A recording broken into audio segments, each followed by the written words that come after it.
So it's one of the things that's striking about the sort of hatred that you've gotten from so many is that you've literally been asked why you're even bothering to speak to men. I mean, there is this crisis of masculinity, right? There is this idea that every form of masculinity is toxic, and you've spent your life trying to talk to men and say, no, you can channel that masculinity in not only a good way, but a necessary and productive and useful way. And people gotten angry at you for this. Where do you think that's coming from? Why?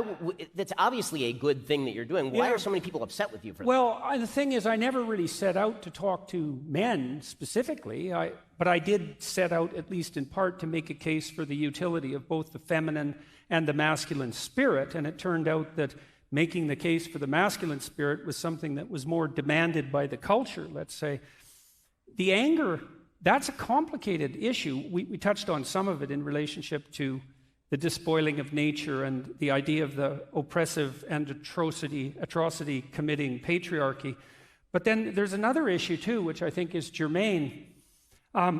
Because of family fragmentation, there's a very large number of women who have, just like there's a very large number of men who have never had a real word of encouragement in their whole life.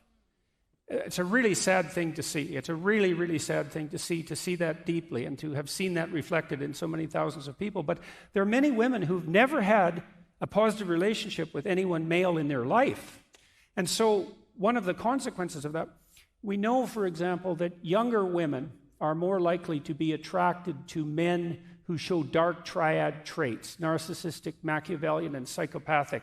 And people who have those traits are characterized by the mimicry of competence. And so what women want in men more than anything else is competent generosity, and the data on that are very clear. But you can mimic that if you're narcissistic, and if you're a young woman, you can be deluded by that. It's partly because it points to the problem of dissociating competent confidence from the expression of power per se. So we could call power, I'll define that as the willingness and ability to use compulsion to attain your aims. Now, if you are someone who has a proclivity to manifest power, then that looks like the manifestation of both ambition and will. And if you haven't had a positive relationship with anyone masculine in your life, and maybe not even with your own internal masculinity, say, you can't discriminate between power and the ambition that serves competence. And so because that's terrifying, because the power, if you have had only negative relationships with men, their capability to use power becomes such a threat that it has to be opposed at all costs, even if it manifests itself within the developmental pathway of your own son. And so some of that's familial breakdown, and then you have a multi-generational pattern of that, and that makes it even worse. And so that's definitely part of it.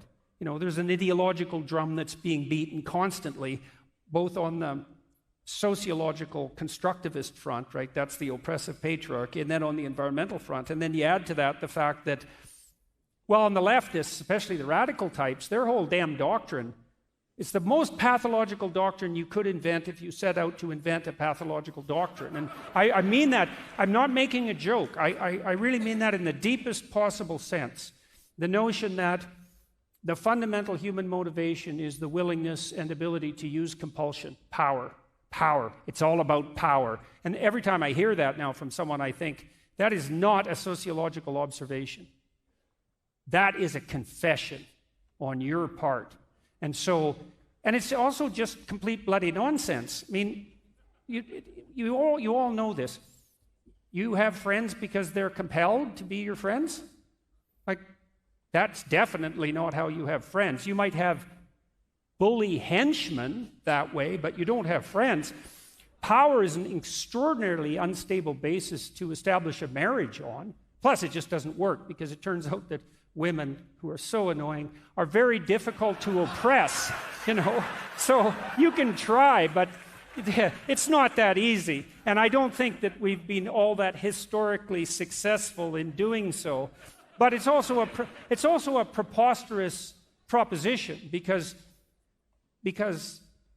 the expression of power within an intimate relationship does not produce intimacy or a relationship. The best it can produce is like a combination of tyranny and slavery, and that does not characterize the institution of marriage per se. So there is this insistence among the radicals that power is the fundamental motivation, and then you think too, okay, you're only motivated by power. That means that we can only get along if our interests align, because if you're motivated by power and I'm motivated by power and our interests don't align, and there's nothing else but power, then the only option I have is to turn you into an enemy and try to destroy you, because we can't engage in dialogue. That's dialogos. And the reason we can't engage in dialogue is because there's no logos. There's just power. So there's no such... This is why it's a good thing for conservatives to understand. You have to understand that the debate about free speech on campus, in the deepest sense, is not a debate about who should be allowed to speak freely. That's nothing. That's a trivial debate. You can even understand it in some sense. If I don't agree with you, maybe I don't want you to talk. But the debate is about something much deeper, which is whether or not the idea of free speech itself is just a mask developed essentially by Europeans to justify the oppressive patriarchy in the most devious possible way.